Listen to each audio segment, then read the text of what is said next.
మత్తయి సువార్త 6వ అధ్యాయము. జాగ్రత్త, మీరు చేసే నీతి కార్యాలు ఇతరులు చూసేలా చేయకండి. అలా చేస్తే పరలోకంలో ఉన్న మీ తండ్రి మీకు ప్రతిఫలమివ్వడు. అందువల్ల మీరు దానం చేసినప్పుడు చాటింపు వేయించుకుని నలుగురికి తెలపకండి. కపటమైన వారు సమాజాల్లో, వీధుల్లో ప్రజలు గౌరవించాలని అలా చేస్తారు. ఇది సత్యం. వాళ్లకు లభించవలసిన ప్రతిఫలం అప్పుడే పూర్తిగా లభించింది. కానీ మీరు దానం చేసేటప్పుడు మీ కుడి చెయ్యి ఏమి ఇస్తుందో మీ ఎడమ చేతికి తెలియనివ్వకండి. అప్పుడే మీ దానం గుప్తంగా ఉంటుంది.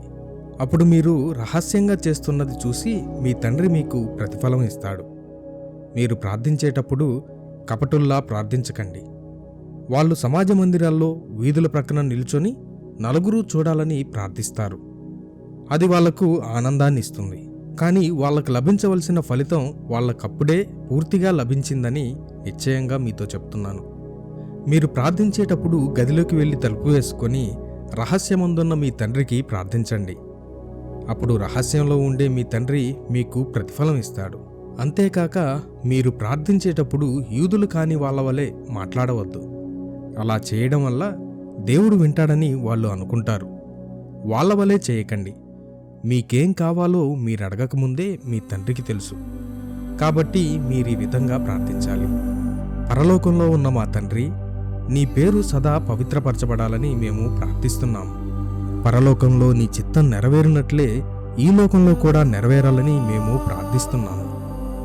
ప్రతిరోజు మాకు కావలసిన ఆహారం మాకు దయచేయుము. ఇతరులు మా పట్ల చేసిన పాపాలను మేము క్షమించిన రీతిగా మేము చేసిన పాపాలను కూడా క్షమించుము. మేము శోధనకు గురి అయ్యేలా చేయవద్దు. పైగా మమ్మల్ని దుష్టుని నుండి కాపాడుము. ఇతరుల తప్పుల్ని మీరు క్షమిస్తే పరలోకంలో ఉన్న మీ తండ్రి మిమ్మల్ని క్షమిస్తాడు. కానీ ఇతరులను మీరు క్షమించకపోతే మీ తండ్రి మీ తప్పుల్ని క్షమించడు. కపటమైన వాళ్ళు ఉపవాసం చేసినప్పుడు ప్రజలు గమనించాలని తమ ముఖాలు నీరసంగా కనిపించేటట్లు చేసుకుంటారు. మీరు ఉపవాసం చేసేటప్పుడు అలా చేయకండి. ఇది సత్యం. వాళ్ళు పొందవలసిన ఫలాన్ని పొందారు, ఇంకేమీ లభించదు. మీరు ఉపవాసం చేసినప్పుడు తలకు నూనె రాసుకొని ముఖాన్ని కడుక్కోండి. అలా చేస్తే మీరు ఉపవాసం చేస్తున్నట్లు ప్రజలకు కనిపించదు. కానీ కనిపించని మీ తండ్రికి మాత్రమే మీరు ఉపవాసం చేస్తున్నట్లు తెలుస్తుంది. అందువలన రహస్యంగా చూసే మీ తండ్రి మీకు ప్రతిఫలం ఇస్తాడు. మీకోసం ఈ ప్రపంచంలో ధనాన్ని కూడబెట్టుకోకండి. ఇక్కడ ఆ ధనానికి చెదలు పడుతుంది, తుప్పు ఆ ధనాన్ని తినివేస్తుంది, దొంగలు పడి దోచుకుంటారు. మీ ధనాన్ని పరలోకంలో కూడబెట్టుకోండి. అక్కడ చెదలు పట్టవు, తుప్పు తినివేయదు, దొంగలు పడి దోచుకోరు. మీ సంపద ఎక్కడ ఉంటే మీ మనస్సు కూడా అక్కడే ఉంటుంది. కన్ను శరీరానికి ఒక దీపం లాంటిది. మీ కళ్ళు బాగుంటే మీ శరీరం అంతా వెలుగుగా ఉంటుంది. మీ కళ్ళు బాగుండకపోతే మీ శరీరం అంతా చీకటమయమైపోతుంది. మీలో ఉన్న వెలుగే చీకటైపోతే ఆ చీకటి ఎంత భయంకరంగా ఉంటుందో కదా. ఒకే వ్యక్తి ఇద్దరు యజమానులకు సేవ చేయలేడు. అలా చేస్తే అతడు ఒకరిని ప్రేమించి ఇంకొకరిని ద్వేషిస్తూ ఉంటాడు, లేదా ఒకనికి అతి శ్రద్ధతో సేవ చేసి ఇంకొకరిని అశ్రద్ధ చేస్తాడు. మీరు దేవునికి, డబ్బుకు సేవకునిగా ఉండటం అనేది అసంభవం.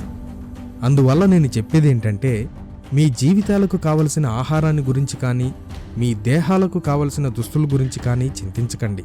జీవితం ఆహారం కన్నా, దేహం దుస్తుల కన్నా ముఖ్యమైనవి కావా? ఆకాశంలో ఎగిరే పక్షుల్ని గమనించండి. అవి విత్తనం విత్తి పంటను పండించవు, ధాన్యాన్ని ధాన్యపు కొట్టులో దాచి ఉంచవు. అయినా పరలోకంలో ఉన్న మీ తండ్రి వాటికి ఆహారాన్ని ఇస్తాడు. మీరు వాటికన్నా విలువైన వాళ్ళు కారా? చింతించి తన జీవితకాలాన్ని ఒక గడియ పొడిగించగలవాడు ఎవడైనా మీలో ఉన్నారా? మీరు దుస్తుల్ని గురించి ఎందుకు చింతిస్తున్నారు? గడ్డి మీద పెరిగే పువ్వుల్ని గమనించండి. అవి పనిచేసి దారాన్ని వడకవు. అయినా నేను చెప్పేదేంటంటే, గొప్ప వైభవమున్న సొలొమోను రాజు కూడా అలంకరణలో ఈ పువ్వుల్లోని ఒక్క పువ్వుతో కూడా సరితూగలేడు. ఈ రోజు ఉండి రేపు మంటల్లో పడవేయబడే ఈ గడ్డిని దేవుడంతా అందంగా అలంకరిస్తే మిమ్మల్ని ఇంకెంత అందంగా అలంకరిస్తాడో కదా. మీలో దృఢ విశ్వాసం లేదు. ఏమి తినాలి, ఏమి త్రాగాలి, ఏ దుస్తుల్ని వేసుకోవాలి అని చింతించకండి. యూదులు కాని వాళ్ళు వాటి వైపు పరిగెత్తుతూ ఉంటారు. పరలోకంలో ఉన్న మీ తండ్రికి ఇవన్నీ మీకు అవసరమని తెలుసు. కానీ మొదట ఆయన రాజ్యం కొరకు, ఆయన నీతి కొరకు ప్రయాసపడండి. అప్పుడు అవన్నీ దేవుడు మీకు ఇస్తాడు. రేపటిని గురించి చింతించకండి. రేపటి చింత రేపటిదే. ఏ రోజుకు తగ్గ కష్టాలు ఆ రోజుకు ఉన్నాయి. Jesus coming soon, so be prepared. Mahima